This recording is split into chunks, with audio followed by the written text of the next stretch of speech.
Break के बाद दोबारा खुशामदीद। खबरों का सिलसिला आगे बढ़ाते हैं और आपको बताते हैं कि कौमी सलामती कमेटी में तमाम जमातों की क़यादत से मुशावरत के बाद हतमी मुसव्वदा तैयार कर लिए जाने का इम्कान है। तरमीमी मुसव्वदे में असले के बगैर नेटो सप्लाई बहाली करने की सिफारिश की जाएगी। कौमी सलामती कमेटी के ज़राए का कहना है कि इजलास के पहले सेशन में मौलाना फजलुर रहमान के तहफ़्फ़ुज़ात पर गौर किया गया, जबकि नून लीग और JUI के साथ इत्तफ़ाक़ राय से फैसला किया गया कि नेटो सप्लाई को मशरूत तौर पर खोलने की इजाज़त दी जाए। हतमी मुसव्वदे के मुताबिक नेटो सप्लाई में असलहा अफगानिस्तान ले जाने की इजाज़त नहीं होगी, जबकि ड्रोन हमलों को नेटो सप्लाई के साथ मुंसलिक न करने पर भी इत्तफ़ाक़ किया गया है। ज़राए के मुताबिक अपोजिशन जमातों की तजवीज़ पर यह फैसला किया गया है और कमेटी हुकूमत से कहेगी कि नेटो सप्लाई के साथ ड्रोन हमलों से मुंसलिक करने का फैसला तो हुकूमती सतह पर ही करे।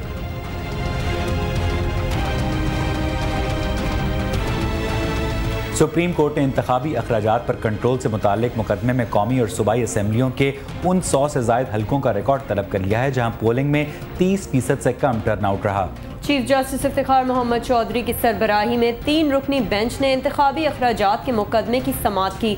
अदालत ने 30% से कम टर्नआउट वाले 108 इंतखाबी हलकों पर अटॉर्नी जनरल से रिकॉर्ड तलब किया। चीफ जस्टिस रिमार्क्स में कहा कि शफाफ इंतखाबात इलेक्शन कमीशन ने कराने हैं, हुकूमत ने नहीं। हुकूमत की तवज्जो तो कहीं और है। उन्होंने कहा कि आइन मुक़द्दस है, इस पर अमल होना चाहिए। शफाफ इंतखाबात के लिए इंतखाबी असलाहात लाई जाएँ। मुकदमे में आज मुस्लिम लीग नून ने भी अपना जवाब दाखिल कराया। मुकदमे की मजीद समाअत अब पीर को होगी।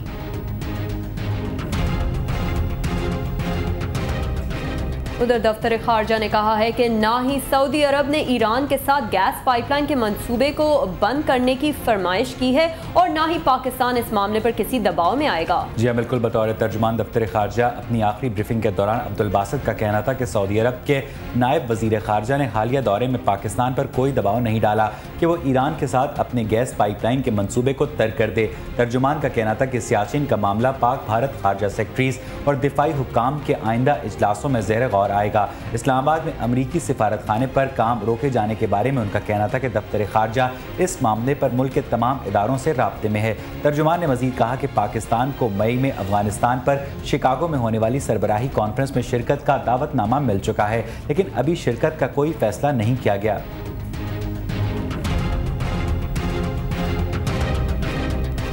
सुप्रीम कोर्ट में बलूचिस्तान से बाजियाब कराए गए 3 अफराद को पेश कर दिया गया है। अदालत ने आइंदा बिला इजाज़त गिरफ्तार न करने का हुक्म दिया है, जबकि IG और मुतालिका SP को भी कल तलब कर लिया गया है। सुप्रीम कोर्ट में बलूचिस्तान अमन अमान केस की समाअत चीफ जस्टिस की सरबराही में 3 रुकनी बेंच कर रहा है। समाअत के दौरान चीफ जस्टिस इफ्तिखार मोहम्मद चौधरी ने एडवोकेट जनरल बलूचिस्तान से इस्तफसार किया कि 7 लापता अफराद में से सिर्फ 3 को पेश किया गया, बाकी कहाँ हैं। चीफ जस्टिस ने IG बलूचिस्तान की अदालत में अदम हाजिरी का भी नोटिस लेते हुए सेक्रेटरी इस्टेब्लिशमेंट को हिदायत की है कि IG बलूचिस्तान और मुतालिका SP को मुअत्तल करके जेल भिजवाया जाए। चीफ जस्टिस ने रिमार्क्स देते हुए कहा कि बलूचिस्तान में आग लगी हुई है और ये लोग खामोश हैं। उधर वज़ीर आज़म के पर्सनल सेक्रेटरी खुशनूद लाशारी ने मूसा गिलानी से मुतालिक नेशनल एंटी नारकोटिक्स फोर्स के रीजनल डायरेक्टर के बयान को झूठा करार दे दिया है। जी हाँ, बिल्कुल। खुशनूद लाशारी की जानिब से ANF के रीजनल डायरेक्टर को लिखा गया खत सुप्रीम कोर्ट में पेश किया गया, जिसकी रूह से ब्रिगेडियर फ़हीम का सुप्रीम कोर्ट में दिया गया बयान बेबुनियाद और गलत है। खुशनूद लाशारी ने कहा कि हकीकत यह है कि ब्रिगेडियर फ़हीम अपने 2 अफसरान के हमरा 4 मरतबा उनके दफ्तर में आए। खुशनूद लाशारी के मुताबिक वो सुप्रीम कोर्ट के हुक्म पर केमिकल केस की तहकीकात में ताउन के लिए तैयार हैं। वाज़ेह रहे कि ममनुआ अद्वियात केस की समाअत के दौरान ब्रिगेडियर फ़हीम ने सुप्रीम कोर्ट में बयान दिया था कि खुशनूद लाशारी ने उन्हें कहा कि वज़ीर आज़म गिलानी के बेटे अली मूसा गिलानी को ममनुआ अद्वियात कोटा केस में शामिल न किया जाए।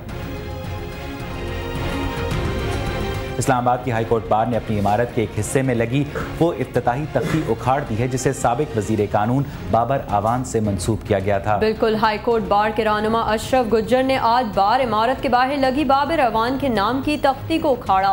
ये तख्ती हाई कोर्ट बार रूम की लाइब्रेरी और कैफेटेरिया के इफ्तिताह से मुताल्लिक थी। बाबर आवान ने इन दिनों हिस्सों का इफ्तिताह 24 मार्च 2010 को बतौर वजीर कानून किया था।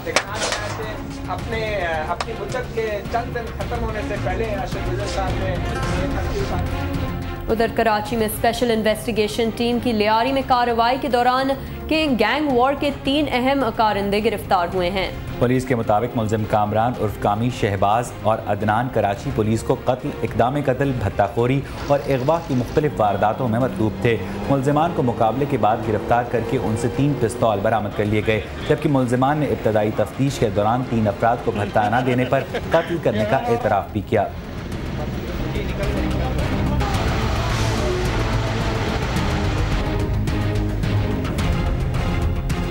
कराची में नागन चौरंगी के करीब पुलिस मुकाबले में शहरियों से लूट मार करने वाला डाकू जख्मी हालत में गिरफ्तार कर लिया गया है। बिल्कुल, पुलिस हुक्काम के मुताबिक पोपी मोड़ के करीब निजी बैंक के बाहर तैनात पुलिस एहलकार ने शहरियों से लूट मार करने वाले डाकू पर फायरिंग की, जिस पर डाकू ने एक रिक्शा छीनने के बाद फरार होने की कोशिश की। ताहम पुलिस कांस्टेबल यासीन ने डाकू का ताक़ुब करने के बाद मुकाबले के दौरान डाकू को जख्मी हालत में गिरफ्तार कर लिया।